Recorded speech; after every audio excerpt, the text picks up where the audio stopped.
Et si je te disais qu'il existe en toi un pouvoir de guérison si profond, qu'il pourrait transformer ton esprit, ton corps et même les blessures les plus anciennes de ton âme? Un pouvoir qui a toujours été avec toi, mais que personne ne t'a appris à éveiller. Pendant des siècles, les moines bouddhistes ont gardé ce savoir en silence. Ils le pratiquaient dans des temples cachés entre les montagnes, loin du bruit du monde. Ce n'étaient pas des formules magiques, ce étaient des règles de vie, des règles si simples que la plupart des gens les ignorent. Mais quand elles sont comprises et vécues avec conscience, quelque chose d'extraordinaire se produit. Ton esprit se calme, ton énergie change, et ton corps se souvient comment guérir de l'intérieur. Aujourd'hui, tu vas découvrir 10 règles bouddhistes qui éveillent ton pouvoir de guérison intérieure.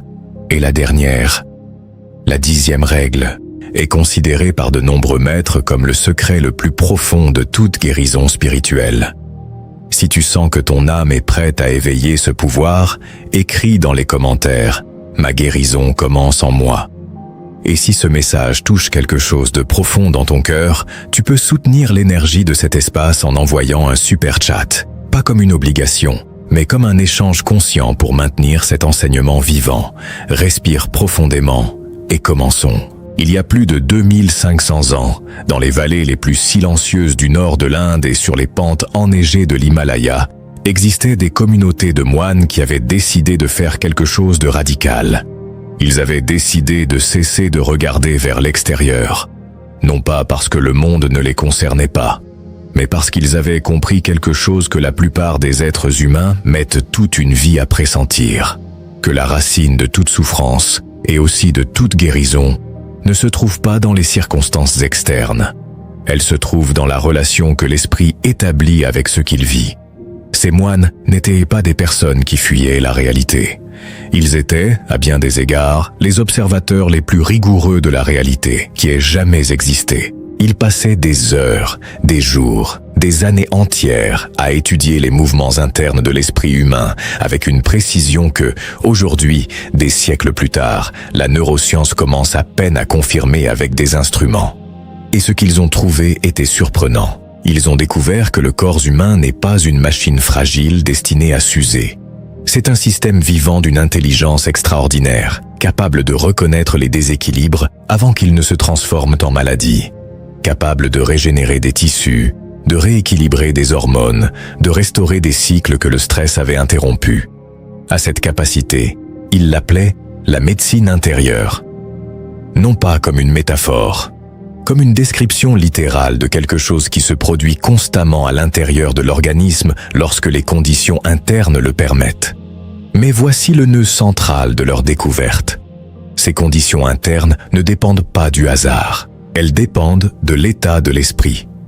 Lorsque l'esprit vit dans un état chronique d'alarme, d'anticipation, de résistance à ce qui est, le corps reçoit des signaux d'urgence constants. Et un corps en urgence ne guérit pas. Il survit. Il consomme ses réserves pour rester debout, mais il n'a pas les ressources disponibles pour se régénérer. Les moines ont découvert que la différence entre un corps qui guérit et un corps qui s'épuise ne réside pas dans la génétique, ni dans les remèdes, ni même dans le régime alimentaire, bien que tout cela ait de l'importance. Elle se trouve dans quelque chose de plus fondamental, dans le ton du système nerveux, dans le fait que l'esprit envoie au corps des signaux de danger ou des signaux de sécurité. Et là est apparue la première règle, la plus ancienne, la plus simple, celle qui est accessible à tout être humain à tout moment de la journée, peu importe où il se trouve ou ce qu'il vit. La respiration consciente, pas la respiration comme quelque chose qui se produit simplement, mais la respiration comme un acte délibéré de retour au corps. Les moines savaient quelque chose que la physiologie moderne a confirmé. La respiration est le seul processus du système nerveux autonome qui peut également être contrôlé de manière volontaire. C'est le seul endroit où l'esprit conscient et le corps automatique se touchent. C'est le pont. Lorsque tu respires sans attention, ton esprit voyage, au passé qui fait mal, au futur qui fait peur, aux problèmes qui semblent ne pas avoir de solution. Et pendant qu'il voyage, le corps reste en alerte. Mais quand tu respires avec présence, quelque chose change en millisecondes. Le nerf vague, qui parcourt le corps depuis le cerveau jusqu'à l'abdomen, reçoit un signal différent. Le système nerveux parasympathique, qui est le système du repos et de la récupération, commence à s'activer. Le cœur régule son rythme. La pression artérielle diminue légèrement. Les glandes surrénales réduisent la production de cortisol. Tout cela se produit avec un seul changement: ramener l'attention à la respiration. Les moines pratiquaient une technique qu'ils appelaient anapanasati, qui signifie littéralement pleine attention à la respiration. Et ils ne la pratiquaient pas seulement en méditation formelle. Ils la pratiquaient en marchant, en mangeant, en réalisant n'importe quelle tâche quotidienne. L'idée n'était pas de modifier la respiration. C'était simplement de l'observer, sentir l'air entrer, sentir le corps s'étendre, sentir l'air sortir, sentir le corps se détendre. Ce cycle d'attention, répété encore et encore tout au long de la journée, crée quelque chose que les maîtres décrivaient comme un sol fertile. Un état intérieur à partir duquel la médecine intérieure peut faire son travail sans interférence. Mais il y a autre chose que les moines ont observé, quelque chose qui est rarement mentionné lorsqu'on parle de respiration consciente. Ils ont observé que la respiration n'affecte pas seulement le corps, elle affecte aussi la nature des pensées qui surgissent. Un esprit qui respire rapidement et superficiellement génère des pensées dispersées, accélérées, réactives. Un esprit qui respire lentement et profondément génère des pensées plus claires, plus spacieuses, moins urgentes. C'est comme si la qualité de l'air qui circule dans le corps déterminait la qualité de la pensée qui circule dans l'esprit. Et lorsque la pensée devient plus claire, les décisions s'améliorent, les émotions sont traitées plus facilement, le corps cesse de recevoir le signal d'urgence constant et la médecine intérieure peut commencer à opérer. Ce n'est pas de la philosophie, c'est de la biologie. C'est la base sur laquelle toutes les autres règles que nous allons explorer aujourd'hui sont construites. Si tu sens que cet enseignement arrive au bon moment pour toi, écris dans les commentaires « Je suis prêt à me réveiller ». Et si cette sagesse résonne profondément en toi, tu peux soutenir l'énergie de cet espace avec un super chat, comme un geste conscient pour que ce savoir continue à atteindre plus d'âmes. Il existe un phénomène que les maîtres bouddhistes ont étudié pendant des siècles avec une clarté remarquable, et que la psychologie et les neurosciences confirment aujourd'hui avec des données. L'esprit humain a une tendance naturelle au déplacement temporel, c'est-à-dire que l'esprit préfère être n'importe où, sauf dans le présent. Dans des études récentes en neurosciences, il a été découvert que les êtres humains passent presque la moitié de notre temps conscient à penser à quelque chose de différent de ce que nous faisons à ce moment-là. Et cet état d'esprit errant, ce que les scientifiques appellent le mind wandering, est directement associé à des niveaux plus élevés de détresse émotionnelle, une qualité de sommeil inférieure, une inflammation accrue dans le corps et une perception de mécontentement généralisé envers la vie.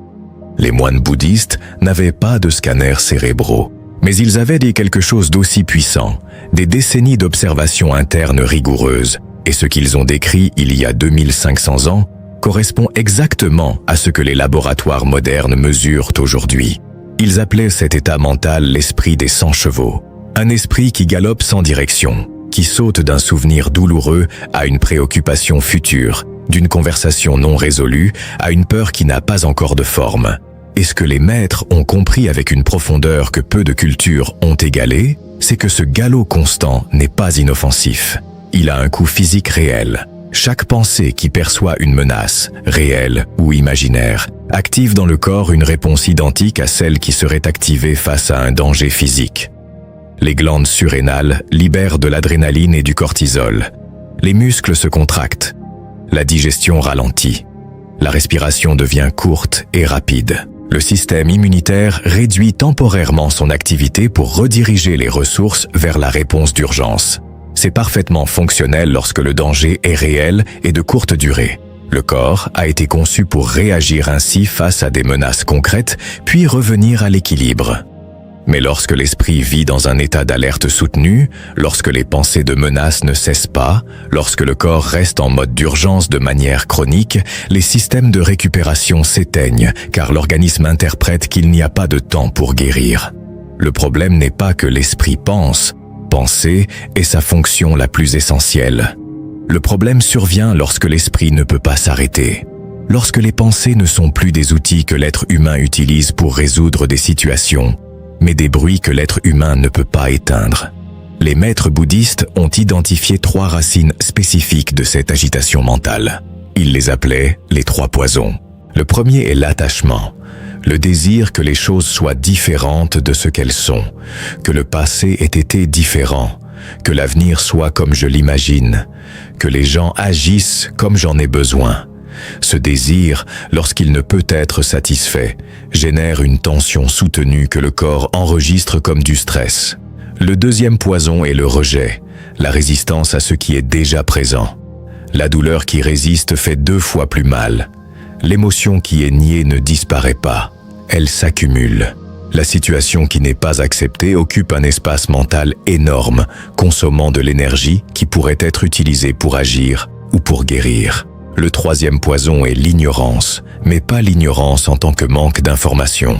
Les maîtres la définissaient comme l'oubli de l'impermanence, l'oubli que tout change, que la douleur que tu ressens maintenant n'est pas permanente, que la personne que tu es aujourd'hui n'est pas la même que celle que tu seras dans un an, que cette situation passera aussi. Lorsque ces 3 poisons opèrent ensemble dans un esprit, ils créent un état que les textes bouddhistes décrivent comme dukkha, généralement traduit par souffrance, mais qui signifie littéralement quelque chose de plus précis, la roue qui tourne mal. Une roue avec un axe décentré qui ne peut jamais tourner avec fluidité.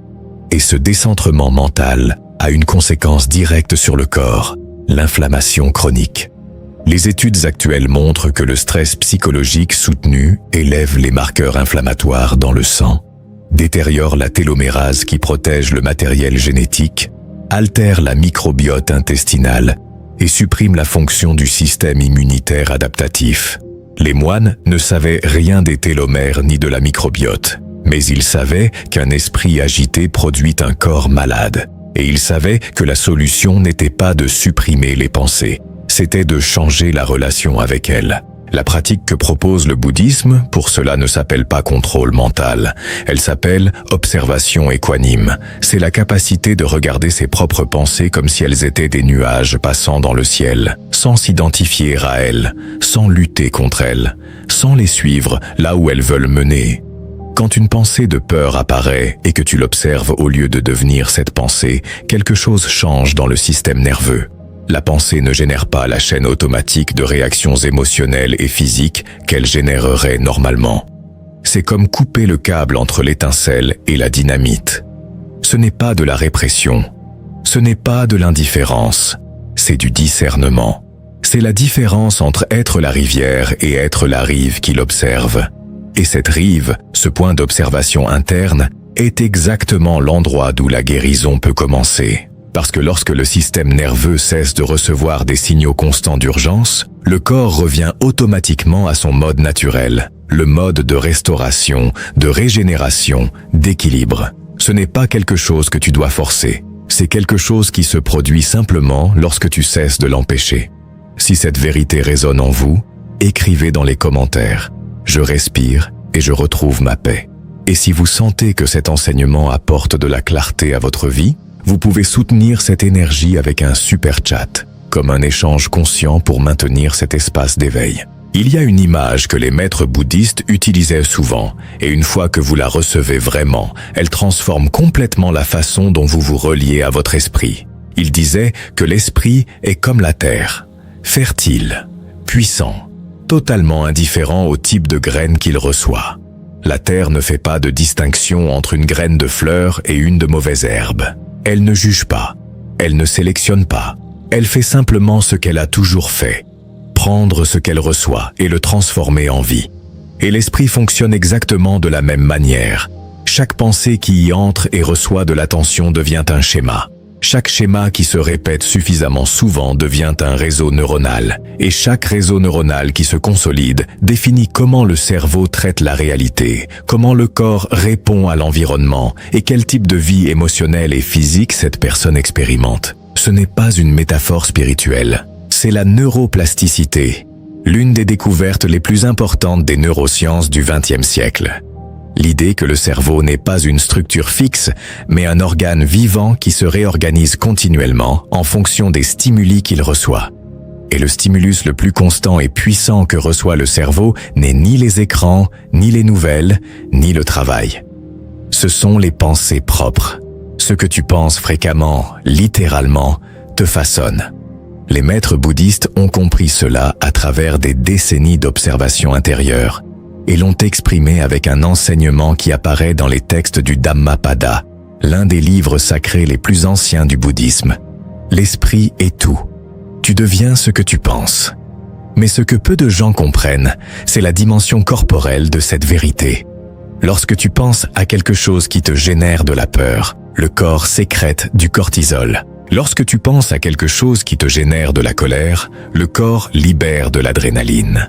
Lorsque tu penses à quelque chose qui te génère de la tristesse, l'activité du système immunitaire se réduit mesurablement.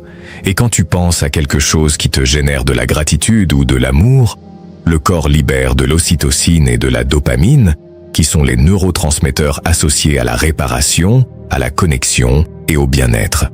En d'autres termes, chaque pensée est une instruction chimique que le cerveau envoie au corps. Le jardin de l'esprit n'est pas seulement une réalité émotionnelle, c'est une réalité biologique. Et le problème que les maîtres bouddhistes ont identifié avec tant de clarté est que la plupart des gens ne cultivent pas ce jardin consciemment. Ils le laissent pousser seul. Et quand un jardin est laissé seul, ce n'est pas le vide qui pousse. Ce sont les plantes que le vent apporte. Les peurs héritées de l'enfance, les croyances absorbées de personnes qui n'étaient pas libres non plus, les jugements répétés jusqu'à devenir des certitudes, les autocritiques qui se déguisent en responsabilité. Les mauvaises herbes poussent toutes seules. Les fleurs nécessitent des soins.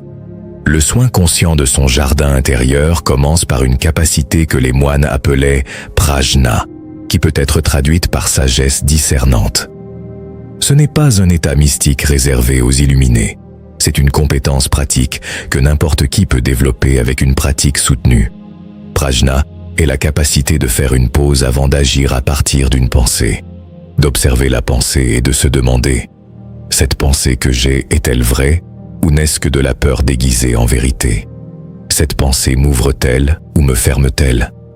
Me nourrit-elle ou me draine-t-elle ? » Il y a des pensées qui ont toute l'apparence de la raison et de la responsabilité, mais qui, au fond, ne nourrissent que l'anxiété. La pensée qui dit « je dois m'inquiéter sinon quelque chose ira mal » n'est pas de la prudence. C'est de l'anxiété déguisée en contrôle. La pensée qui dit « je ne suis jamais assez » n'est pas de la connaissance de soi. C'est une graine de souffrance que quelqu'un a semée dans votre jardin bien avant que vous ne puissiez choisir. Prajna est la capacité de voir cette différence. Et une fois que vous la voyez, vous avez quelque chose que très peu de personnes ont, un véritable choix. Les moines n'enseignaient pas à supprimer les pensées négatives. Ils enseignaient à ne pas les nourrir, à ne pas les arroser, à ne pas leur donner l'attention qui les transforme en schéma. Parce qu'une pensée à laquelle on ne prête pas attention se fane, comme une graine qui tombe sur un sol aride. Elle peut être arrivée, mais sans eau, elle ne prend pas racine. En revanche, les pensées qui sont cultivées intentionnellement, la compassion envers soi-même, la confiance en sa propre capacité d'adaptation, la gratitude pour ce qui est présent au lieu du deuil pour ce qui manque, ces pensées prennent racine, et avec le temps, elles changent de manière soutenue la chimie du corps.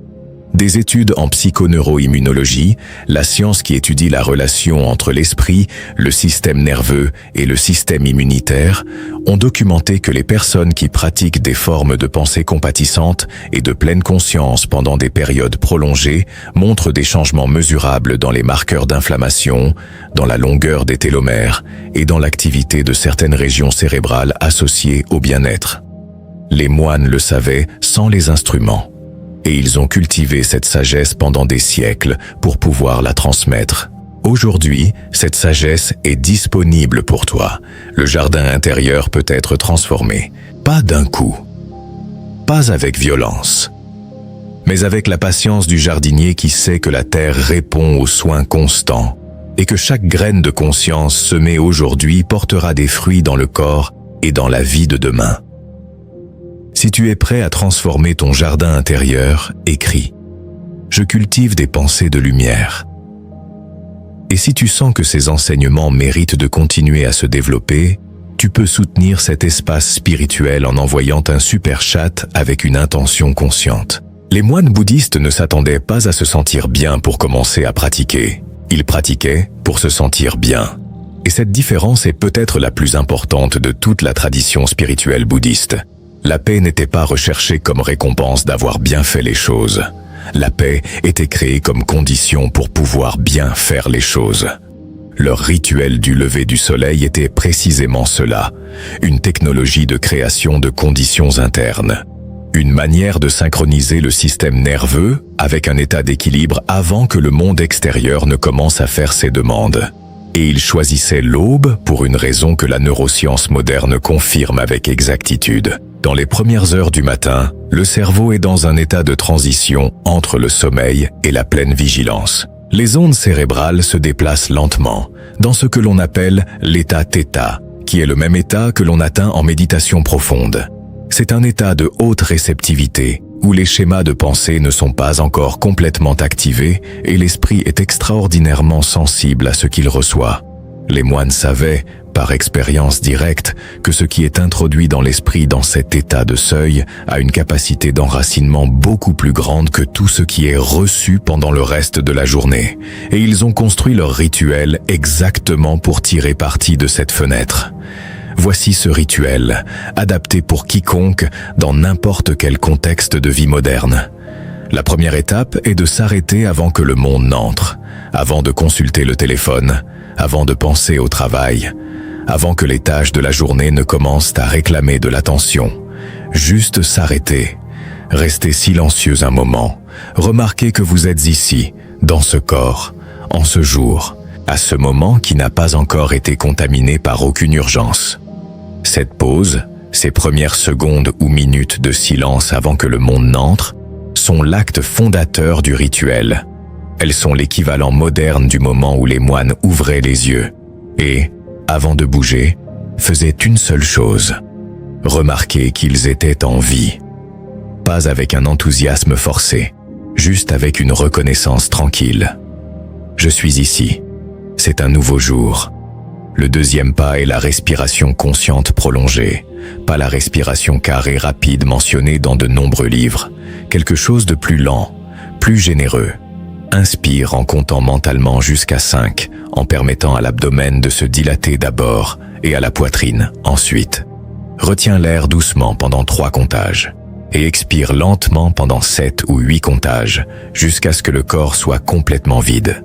Cette longue expiration est la clé que peu de personnes connaissent. Le nerf vague, qui est le nerf qui relie le cerveau à presque tous les organes internes, s'active particulièrement pendant les longues expirations. Et quand le nerf vague s'active, le système nerveux parasympathique entre en action, réduisant la fréquence cardiaque, relaxant les muscles, abaissant la pression artérielle et envoyant au corps un signal clair. Il n'y a pas de danger. Tu peux te reposer. Tu peux te régénérer. Répète ce cycle pendant 8 ou 10 respirations complètes, en mettant toute ton attention sur la sensation de l'air entrant et sortant. Si ton esprit se distrait, ne le corrige pas avec frustration. Reviens simplement avec la douceur de quelqu'un qui ramasse un enfant qui s'est éloigné un moment. La troisième étape est le scan conscient du corps. Dirige ton attention lentement, du sommet de la tête jusqu'à la plante des pieds, sans essayer de changer quoi que ce soit. Juste observer. Il y a de la tension dans la mâchoire, dans les épaules, dans la poitrine, dans l'abdomen. Les maîtres bouddhistes enseignaient que le corps retient dans ses tissus les émotions non traitées. La colère qui n'a jamais été exprimée vit dans la tension des épaules.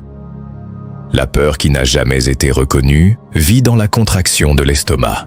Le deuil qui n'a pas été pleuré vit dans la pression de la poitrine. Et le premier remède pour tout cela n'est ni le mouvement, ni l'exercice, ni aucune technique sophistiquée. C'est simplement l'attention.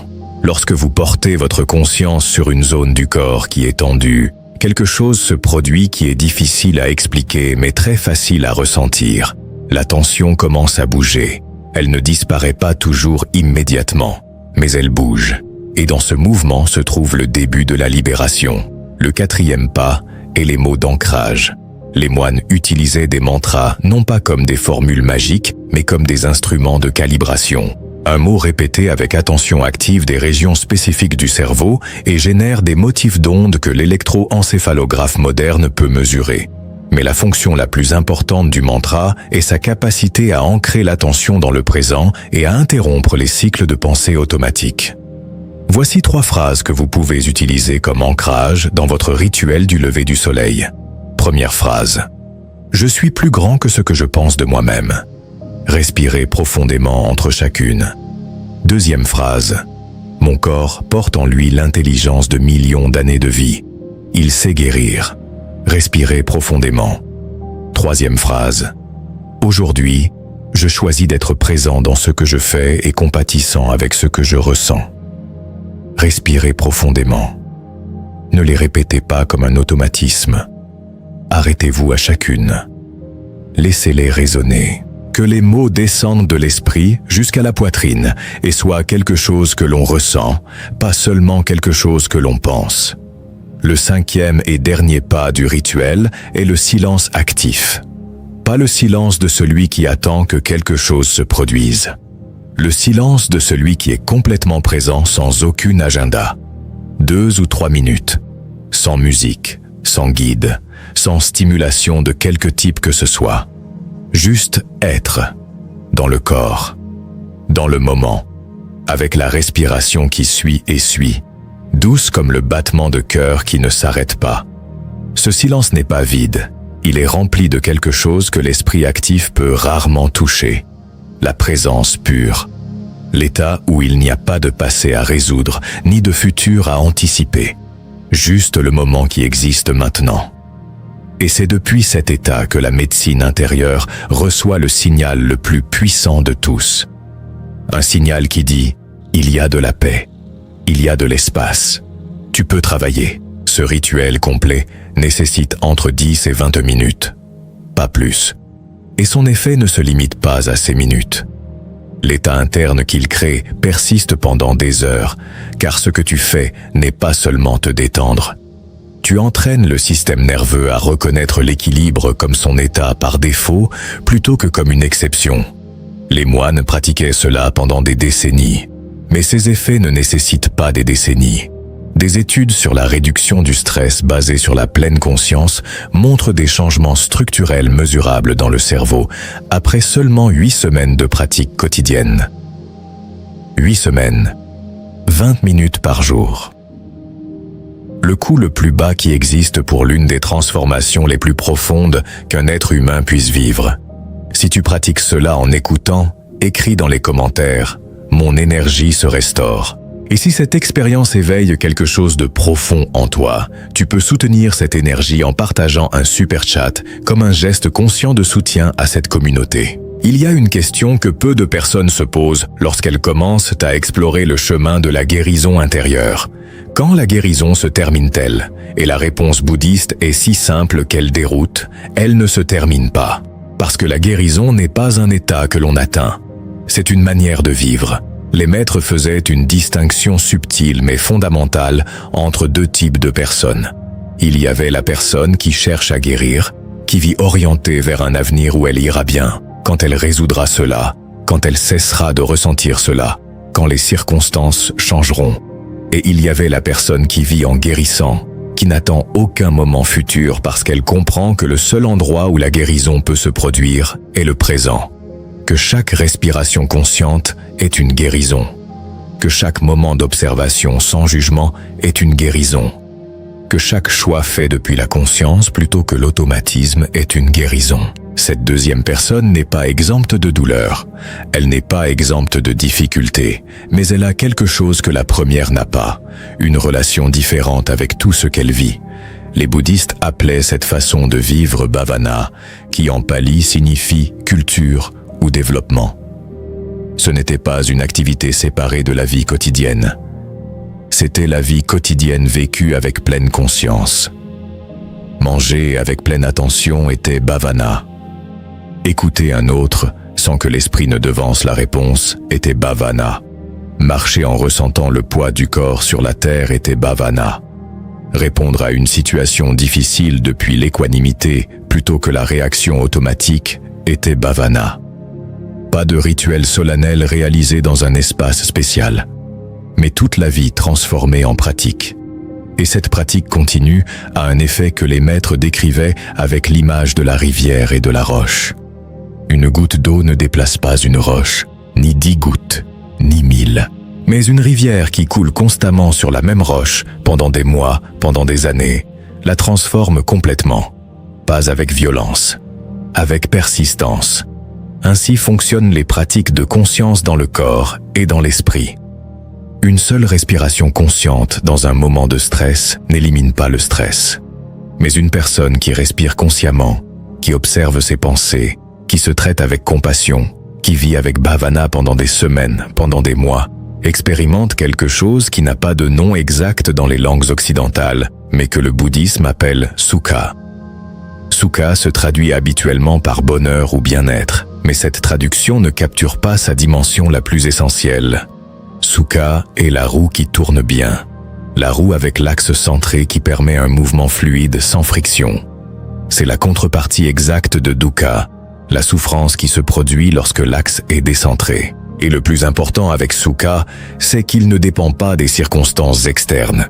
Ce n'est pas la joie que l'on ressent lorsque les choses vont bien, c'est la stabilité qui demeure même lorsque les choses vont mal. Ce n'est pas l'absence de difficulté, c'est la présence de quelque chose de plus profond que la difficulté. Un centre qui ne bouge pas, même si tout autour de lui est en mouvement.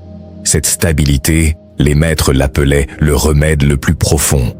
Car depuis ce centre, le corps peut se régénérer même au milieu de circonstances adverses. Le système immunitaire fonctionne mieux, l'inflammation est régulée, le sommeil est restauré, l'énergie est équilibrée. Non pas parce que rien de mauvais ne se produit, mais parce que la personne n'utilise plus toute son énergie pour résister à ce qui se passe. Le bouddhisme a un enseignement qui semble paradoxal, mais que l'expérience confirme encore et encore. La majeure partie de la souffrance ne vient pas de ce qui nous arrive, mais de l'énergie que nous dépensons à résister à ce qui nous arrive. Et lorsque cette résistance se dissout, non pas parce que les problèmes disparaissent, mais parce que la relation avec eux change, quelque chose se produit dans le corps qui ne peut être appelé que guérison. Vivre en guérissant ne signifie pas que tu ne ressentiras jamais de douleur. Cela signifie que la douleur n'aura plus le pouvoir de te déséquilibrer complètement, que tu pourras la ressentir, la traverser et revenir au centre, encore et encore, avec de plus en plus de naturel. Cela signifie que les choses qui te fatiguaient auparavant commenceront à peser moins, que les décisions qui te prenaient des semaines de paralysie deviennent plus claires, que les relations qui généraient auparavant une friction constante trouvent un rythme plus fluide. Non pas parce que le monde change, mais parce que tu changes la façon dont tu l'habites. Les moines avaient un dicton, ne cherche pas la paix, deviens quelqu'un qui peut la recevoir. Parce que la paix n'arrive pas à une vie agitée, elle arrive à une vie qui a fait de la place pour elle. Et cet espace se crée avec les mêmes outils que nous avons explorés aujourd'hui. La respiration qui revient au corps, l'observation qui désactive la pensée automatique, le jardin intérieur cultivé consciemment, le rituel qui entraîne le système nerveux vers l'équilibre, et la compréhension que guérir n'est pas une destination, mais une direction que l'on choisit, moment après moment, avec chaque petite décision de vivre avec plus de conscience. Si tu décides d'emprunter ce chemin, écris dans les commentaires « J'active mon pouvoir de guérison ». Et si ce message a profondément résonné en toi, tu peux élargir cette communauté consciente en envoyant un super chat pour soutenir cette énergie spirituelle. Nous vivons à l'ère du bruit. Non seulement le bruit physique des villes, des voitures, des écrans allumés à toute heure. Il y a un bruit plus profond et plus nuisible que cela. Le bruit intérieur. La voix qui commente tout ce que vous faites. L'esprit qui évalue, juge, compare, anticipe, se souvient, planifie sans arrêt. Et ce que peu de gens savent, c'est que ce bruit intérieur a un coût biologique concret que la science a commencé à mesurer avec une précision étonnante. Des chercheurs de l'université de Duke ont découvert quelque chose de surprenant en étudiant l'effet du son et du silence sur le cerveau.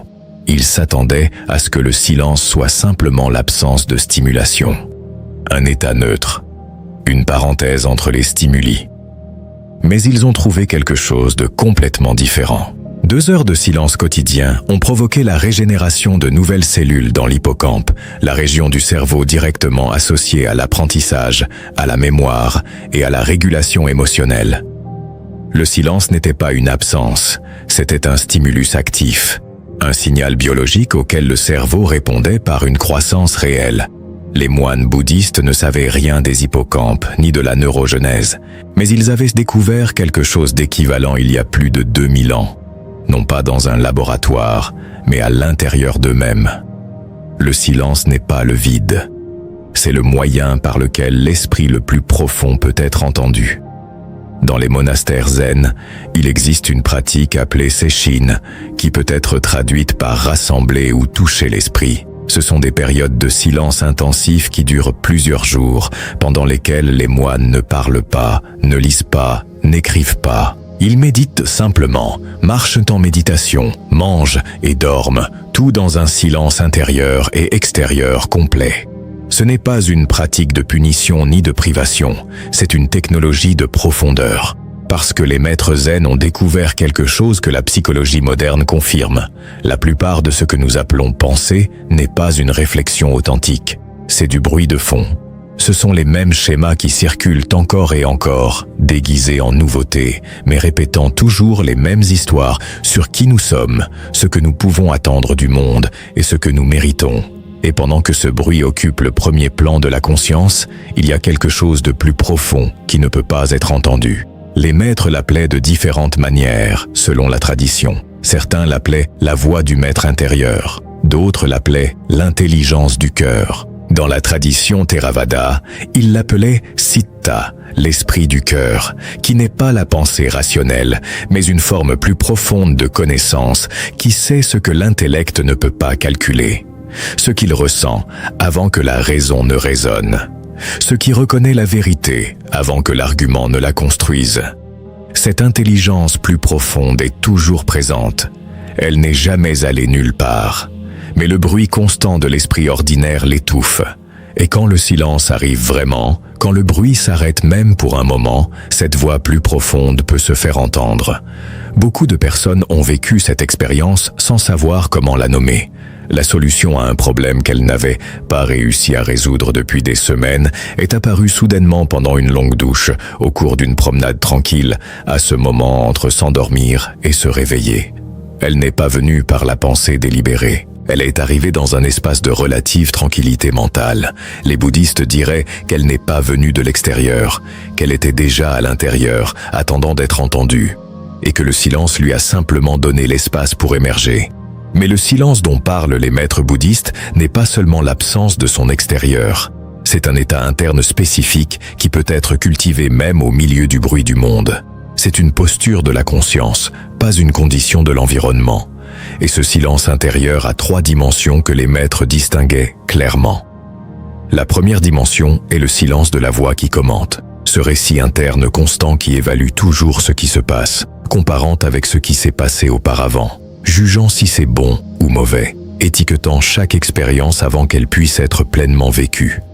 Faire taire cette voix ne signifie pas la supprimer, cela signifie l'observer sans la suivre, l'écouter comme si c'était la radio d'un voisin, présente, audible, mais clairement pas la vôtre. La deuxième dimension est le silence de la résistance. La tension que le corps maintient lorsque l'esprit lutte contre quelque chose. Quand il y a quelque chose que nous ne voulons pas ressentir, que nous ne voulons pas accepter, que nous voulons différent. Ce non intérieur, ce refus silencieux que le corps maintient comme une contraction permanente dans la poitrine, dans l'abdomen, dans les épaules. Le silence intérieur commence lorsque cette résistance se relâche, même partiellement. Non pas parce que la situation change, mais parce que nous cessons de dépenser de l'énergie à lutter contre ce qui existe déjà. La troisième dimension est le silence du temps, le repos du mouvement pendulaire que l'esprit effectue constamment entre le passé et le futur. L'esprit ordinaire est rarement dans le présent. Il analyse ce qui a déjà été ou anticipe ce qui pourrait être. Et ce mouvement a un coût énergétique énorme. Le silence du temps est le retour au seul moment où la vie se déroule réellement. Celui-ci. Lorsque ces trois dimensions s'alignent, même si ce n'est que pour quelques secondes, quelque chose se produit dans le corps qui n'a pas de nom exact dans aucune langue, mais que quiconque l'a expérimenté reconnaît immédiatement. Une profondeur, un calme qui n'est pas passivité, mais pleine présence, une sensation d'amplitude intérieure, comme si l'espace à l'intérieur de la poitrine s'étendait sans limite. Les maîtres tibétains la décrivaient comme le ciel sans nuages, vaste, ouvert, sans frontières, sans effort. Dans cet état, le corps fait quelque chose qu'il ne peut faire d'aucune autre manière. Il se relâche complètement. Pas la relaxation superficielle de celui qui regarde la télévision ou fait défiler son téléphone, où le corps est immobile, mais l'esprit reste actif à traiter des stimuli. Une relaxation plus profonde, celle qui libère la tension maintenue dans les muscles involontaires que vous ne saviez même pas contracter, celle qui abaisse la pression intraoculaire, celle qui régule le rythme cardiaque vers ses fréquences les plus saines et cohérentes. Le cardiologue Herbert Benson de l'université de Harvard a étudié cet état pendant des décennies et l'a appelé la réponse de relaxation. Il a découvert que l'induction régulière de cet état réduit de manière mesurable la pression artérielle, diminue la production d'hormones du stress, améliore la fonction du système immunitaire et réduit significativement les marqueurs de l'inflammation systémique. Tout cela disponible dans le silence, sans coût, sans effet secondaire, sans prescription médicale. Mais il y a une dimension du silence qui va au-delà de ces effets physiologiques et que les maîtres bouddhistes considéraient comme leur cadeau le plus profond. Sa capacité à révéler qui vous êtes lorsque vous ne pensez à rien. La plupart des gens s'identifient complètement au contenu de leur esprit. Ils croient que leurs pensées sont ce qu'ils sont, que leurs préoccupations définissent leur réalité, que leurs histoires sur eux-mêmes sont la vérité de ce qu'ils sont. Le silence révèle quelque chose de différent. Lorsque les pensées se calment, lorsque le bruit de fond diminue, émerge quelque chose qui ne peut être décrit ni comme une pensée, ni comme une émotion. C'est plus proche d'une présence, une conscience qui observe le va-et-vient des pensées sans être aucune d'elles. Une qui n'a pas commencé lorsque vous avez commencé à penser et qui ne se termine pas lorsque vous cessez de penser. Les maîtres appelaient cela la nature originale de l'esprit, l'état antérieur à toute histoire, antérieur à toute identité construite, antérieur à tous les conditionnements. Et ils décrivaient cet état non pas comme un accomplissement spirituel réservé aux illuminés, mais comme la véritable nature de tout être humain, toujours présente, simplement couverte par le bruit. Et quand une personne touche cet état, même brièvement, quelque chose change de manière permanente dans sa relation à la souffrance, parce qu'elle a expérimenté, de manière directe et non théorique, qu'il y a quelque chose en elle qui est plus grand que ses problèmes, quelque chose qui n'est pas malade, même si le corps l'est, quelque chose qui n'est pas brisé, même si la vie semble brisée, quelque chose qui reste entier, silencieux et stable, au fond de toute expérience, et contacter ce quelque chose, même par moments, a un effet guérisseur que aucune technique ne peut remplacer. Les maîtres bouddhistes ont une pratique spécifique pour cultiver le silence intérieur qui peut s'intégrer dans tout type de vie moderne. On l'appelait le grand silence, et cela ne nécessite ni retrait ni conditions spéciales. Cela commence par une décision quotidienne simple, choisir au moins une activité de la journée à réaliser en silence complet. Pas de musique, pas de podcast, pas de conversation interne délibérée. Cela peut être manger, cela peut être marcher, cela peut être préparer le café du matin, prendre une douche, laver la vaisselle à la fin de la journée. La seule condition est de faire cette activité avec une attention totale. Ressentir chaque sensation telle qu'elle est, sans la filtrer à travers la pensée. La température de l'eau sur les mains, le poids du corps en marchant, le goût de la nourriture dans la bouche, chaque note, chaque texture, sans se précipiter pour avaler et passer à la suite. Au début, l'esprit protestera. Il voudra penser à quelque chose. Il voudra planifier la réunion de demain. Il voudra se souvenir de la conversation d'hier. Il voudra évaluer si ce que vous faites est bien fait. C'est normal. C'est le bruit de fond qui, depuis des années, est la seule langue que l'esprit connaît. Mais avec une pratique soutenue, quelque chose commence à céder. Les périodes de silence intérieur deviennent plus longues. Le bruit de fond devient moins urgent, moins convaincant. Et dans ces espaces de calme, quelque chose qui était endormi sous le poids du bruit commence à se réveiller. Les maîtres le décrivaient avec une image qui se répète à travers toutes les traditions contemplatives. Le silence est à l'âme ce que le sommeil est au corps. Pas un luxe, un besoin. Tout comme le corps sans sommeil suffisant ne peut se régénérer, ne peut consolider des souvenirs, ne peut équilibrer ses hormones ni réparer ses tissus. L'âme sans silence suffisant ne peut s'orienter. Elle se perd dans le bruit. Elle perd le contact avec sa propre sagesse. Et sans cette orientation intérieure, toutes les autres pratiques perdent leurs racines, leur profondeur, leur pouvoir de transformation réelle. Le silence n'est pas une pratique de plus à ajouter à la liste des choses à faire. C'est la condition qui rend tout le reste possible. C'est le sol où la respiration consciente atteint sa plus grande profondeur. C'est l'espace où le jardin de l'esprit peut être observé avec la clarté nécessaire pour bien le cultiver. C'est l'état à partir duquel le rituel de l'aube n'est pas un exercice mais une expérience authentique de contact avec quelque chose de plus profond que la routine.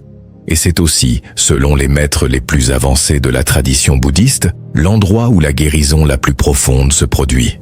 Non pas parce qu'en silence nous faisons quelque chose de spécial, mais parce qu'en silence nous cessons d'empêcher ce que le corps, l'esprit et l'âme savent déjà faire par eux-mêmes lorsqu'on leur donne l'espace nécessaire.